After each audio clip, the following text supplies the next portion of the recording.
সুপ্রিয় দর্শক, স্বাগতম জানাচ্ছি সর্বশেষ আপডেট বাংলা সংবাদে। শুরুতেই জানিয়ে দেব সংবাদ শিরোনাম, এরপর থাকছে বিস্তারিত। শুরুতেই জানিয়ে দেব, হাসিনাকে ফেরানো নিয়ে ভোটের মুখে ফের সংঘাতে জেনারেল ওয়াকার ও মোহাম্মদ ইউনুস, কে জিতবেন? বিস্তারিত থাকছে প্রতিবেদনে। আরও জানিয়ে দেব, দিল্লি থেকে দেশে ফেরার ঘোষণা হাসিনার, ত্রিমুখী চাপে মহাবিপদে ইউনুস। বিস্তারিত থাকছে প্রতিবেদনে। আরও জানিয়ে দেব, ভোটের আগে ভারতের শরণাপন্ন বাংলাদেশ, পর্যবেক্ষক পাঠাতে আমন্ত্রণ ইউনুসের। বিস্তারিত থাকছে প্রতিবেদনে। আরও জানিয়ে দেব, ইউনুসের দুঃশাসন, সম্পদের হিসাব দেওয়ার নামে ঠকানো হল জনগণকে। বিস্তারিত থাকছে প্রতিবেদনে।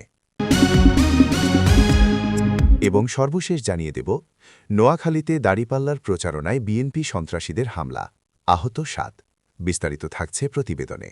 সুপ্রিয় দর্শক, এতক্ষণ শুনছিলেন সংবাদ শিরোনাম, এবারে শুনবেন বিস্তারিত।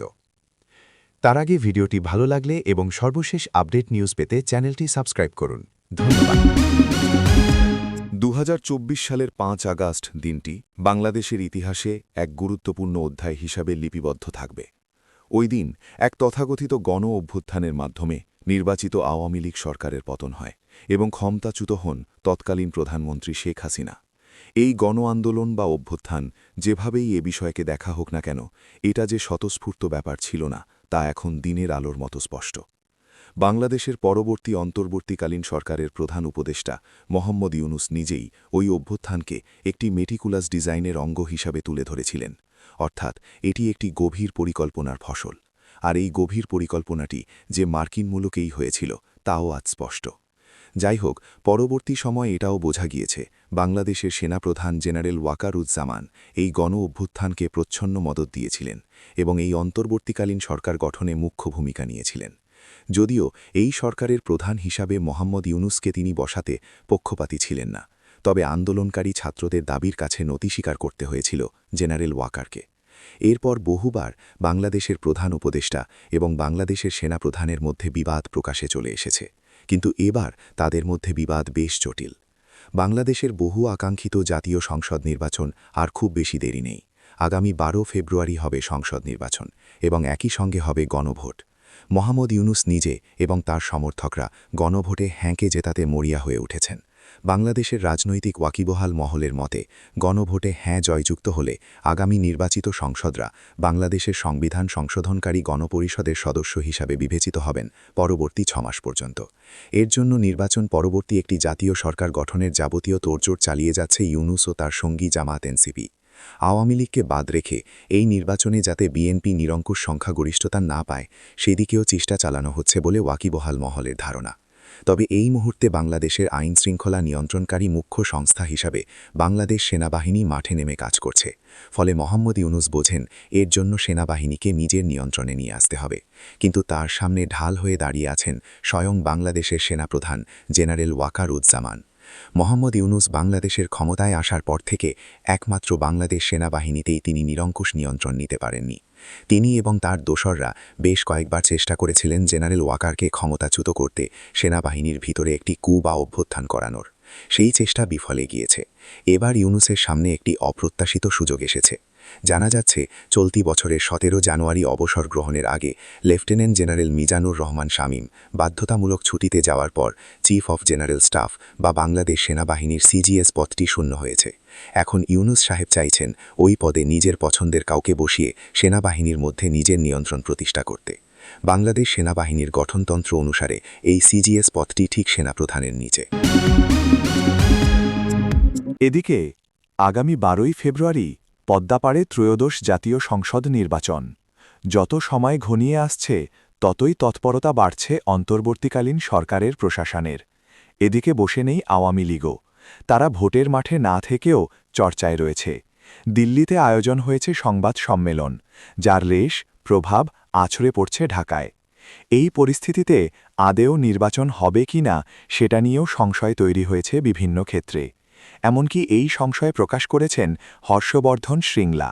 ভারতের সাবেক হাইকমিশনার ও পররাষ্ট্র মন্ত্রণালয়ের সাবেক সচিব প্রকাশ্যে তুলে ধরেছেন নিরাপত্তাজনিত উদ্বেগের কথা। শ্রিংলার দাবি, বাংলাদেশে একটি অবাধ, সুষ্ঠু ও অন্তর্ভুক্তিমূলক নির্বাচন দেখতে চায় ভারত, যেখানে সমস্ত রাজনৈতিক দলের অংশগ্রহণ থাকবে। তবে বাস্তব পরিস্থিতি সেই দিকেই যাচ্ছে কিনা জানিয়ে সন্দেহ প্রকাশ করেন তিনি। এমনকি নির্বাচন হবে কিনা সেটা নিয়ে প্রবল সন্দেহ প্রকাশ করেন। এদিকে নয়াদিল্লির foreign correspondents club of South এশিয়ার আয়োজন করা হয় বিশেষ সংবাদ সম্মেলন, যার শিরোনাম ছিল সেফ ডেমোক্রেসি ইন বাংলাদেশ, যেটা মূলত আওয়ামী লীগের সংবাদ সম্মেলন, আর সম্মেলন থেকে শেখ হাসিনার কড়া বার্তা। অন্যদিকে ত্রিমুখী চাপে মোহাম্মদ ইউনুস। নয়াদিল্লিতে আয়োজিত ওই সম্মেলনে শেখ হাসিনার হাজির থাকার কথা ছিল, কিন্তু তিনি সশরীরে হাজির থাকেননি ঠিকই, তবে অডিও বার্তা দিয়েছেন, যেখানে তার দাবি ছিল 5 দফা। এই 5 দফা শুধুমাত্র রাজনৈতিক দাবি নয়, বরং এটি একটি বিকল্প রাজনৈতিক রোডম্যাপ, যা সরাসরি বর্তমান অন্তর্বর্তীকালীন সরকারের বৈধতাকে প্রশ্নবিদ্ধ করে। নির্বাচন রুখে দিতে নেতা কর্মীদের সরাসরি নির্দেশ দেননি তিনি, তবে তিনি কূটনৈতিকভাবে কিছু বক্তব্য রেখেছেন। এর আগেও তিনি এই বক্তব্য রেখেছেন, বলেছেন নো ভোট নো ভোট, অর্থাৎ যেখানে নৌকা চিহ্ন নেই সেখানে ভোট দেওয়ার দরকার নেই। মূলত আওয়ামী সমর্থকদের উদ্দেশ্যে তিনি এমন বার্তা দিয়েছেন। তিনি বলেছেন সমুদ্রের রক্তে লেখা সংবিধান পুনরুদ্ধার করতে হবে, জনগণের সহায়তায় আবারও সমৃদ্ধ দেশ ফিরিয়ে আনবে আওয়ামী লীগ। অর্থাৎ আওয়ামী লীগকে এখন কৌশলে এগোতে হচ্ছে। এদিকে মোহাম্মদ ইউনুসের নেতৃত্বাধীন অন্তর্বর্তীকালীন সরকার যে পদক্ষেপ নিচ্ছে সেগুলোর জন্য বাংলাদেশের পরবর্তী নির্বাচিত সরকার যে বিপদে পড়বে বলছেন বিশেষজ্ঞরা। ড্রোন তৈরি করতে চায় না ইলেকট্রনিক টেকনোলজি গ্রুপ কর্পোরেশন ইন্টারন্যাশনালের সঙ্গে চুক্তি করতে যাচ্ছে বাংলাদেশ। এই বিষয়টি আবার ভালো চোখে নেয়নি যুক্তরাষ্ট্র। দায়িত্ব গ্রহণ করেই ঢাকায় নিযুক্ত মার্কিন রাষ্ট্রদূত ব্রেন্ট ক্রিস্টেনসন জানান, চীনের ক্ষেত্রে নিরাপত্তা ইস্যুতে সম্পর্ক রাখলে সেটা ঝুঁকিপূর্ণ। এক্ষেত্রে যুক্তরাষ্ট্র এই বিষয়ে উদ্বিগ্ন। এমনকি জাতীয় নিরাপত্তা উপদেষ্টা খলিলুর রহমান ওয়াশিংটন সফরে যান, তাকেও নাকি এই প্রকল্প থেকে সরে আসার কথা বলা হয়। অন্যদিকে প্রকল্পে অগ্রগতির জন্য জাতীয় নিরাপত্তা উপদেষ্টাকে শুভেচ্ছা জানিয়েছেন চীনা রাষ্ট্রদূত। মার্কিন রাষ্ট্রদূতের বক্তব্যকে দায়িত্ব জ্ঞানহীন ও ভিত্তিহীন বলে মন্তব্য করেন তিনি। তিনি বলেন, ঢাকার যে কোনো দ্বিপক্ষীয় যুক্তিতে হস্তক্ষেপ করতে পারে না যুক্তরাষ্ট্র। ফলে এখন ত্রিমুখী পায়ে মোহাম্মদ ইউনুস। এখন দেখার সেই চাপ কিভাবে সামাল দেন। এদিকে বাংলাদেশে ১৩তম জাতীয় সংসদ নির্বাচন চলতি মাসে ১২ তারিখ। গণভোট হবে জুলাই জাতীয় সনদ নিয়েও। আর সেই নির্বাচনের জন্য বাংলাদেশ ভারতের শরণাপন্ন হল। ভোটে আন্তর্জাতিক পর্যবেক্ষক পাঠানোর জন্য ভারতকে আমন্ত্রণ জানাল ইউনুসের দেশ। তবে ভারতে এখনও পর্যন্ত পর্যবেক্ষক পাঠানোর বিষয়ে কোনো নিশ্চয়তা দেয়নি। অন্তর্বর্তী সরকারের প্রধান উপদেষ্টা ড মোহাম্মদ ইউনুসের কার্যালয় থেকে জারি করা এক বিবৃতিতে জানানো হয়েছে, আসন্ন নির্বাচন ও গণভোট পর্যবেক্ষণে এখনও পর্যন্ত প্রায় ৩৩০ জন আন্তর্জাতিক পর্যবেক্ষক অংশগ্রহণ নিশ্চিত করেছেন। ৬টি আন্তর্জাতিক সংস্থার মধ্যে ইসলামিক সহযোগিতা সংস্থা অন্যতম। কমপক্ষে ৬৩ জন পর্যবেক্ষক পাঠাতে সম্মত হয়েছে তারা।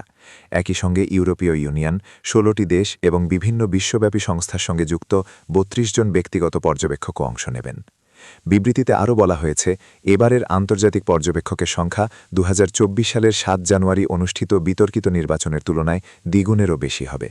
আন্তর্জাতিক পর্যবেক্ষকদের মধ্যে রয়েছেন Asian network for free elections ANFREL থেকে ২৮ জন, কমনওয়েলথ সেক্রেটারিয়েট থেকে ২৫ জন, যুক্তরাষ্ট্রভিত্তিক ইন্টারন্যাশনাল রিপাবলিকান ইনস্টিটিউট IRI থেকে ৭ জন, ন্যাশনাল ডেমোক্রেটিক ইনস্টিটিউট NDI থেকে ১ জন।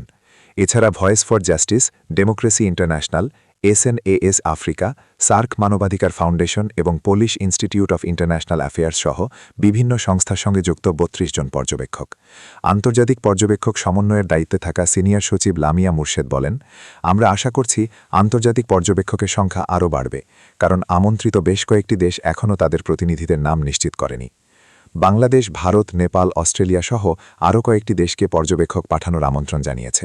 যেসব দেশ এখনও তাদের প্রতিনিধিদের নাম নিশ্চিত করেনি সেই তালিকায় রয়েছে Bharat, Nepal, Australia, Brazil, Canada, মিশর, ফ্রান্স, কুয়েত, মরক্কো, নাইজেরিয়া ও রোমানিয়া।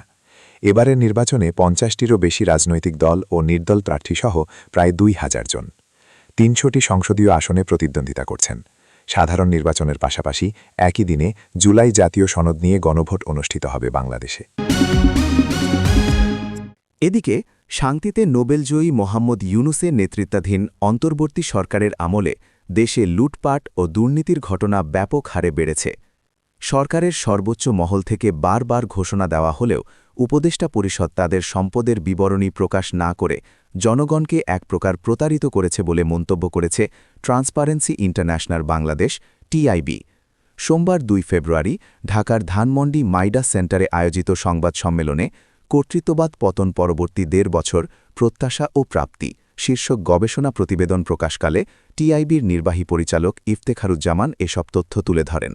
তিনি বলেন, সরকারের সর্বোচ্চ পর্যায় থেকে সম্পদের হিসাব প্রকাশের যে প্রতিশ্রুতি ছিল তা আজ পর্যন্ত বাস্তবায়িত হয়নি। সংবাদ সম্মেলনে গবেষণাপত্র উপস্থাপন করেন শাহজাদা এম আকরাম এবং মোহাম্মদ জুলকারনাইন। প্রতিবেদনে বিচার, রাষ্ট্র সংস্কার, নির্বাচন এবং রাষ্ট্র পরিচালনের নিরিখে অন্তর্বর্তী সরকারকে বিচার বিশ্লেষণ করা হয়েছে। সার্বিক পর্যবেক্ষণে বিচার ও নির্বাচনের অবকাঠামো তৈরিতে কিছু অগ্রগতি হলেও তা পর্যাপ্ত শক্তিশালী ও মজবুত নয় বলে উল্লেখ করা হয়।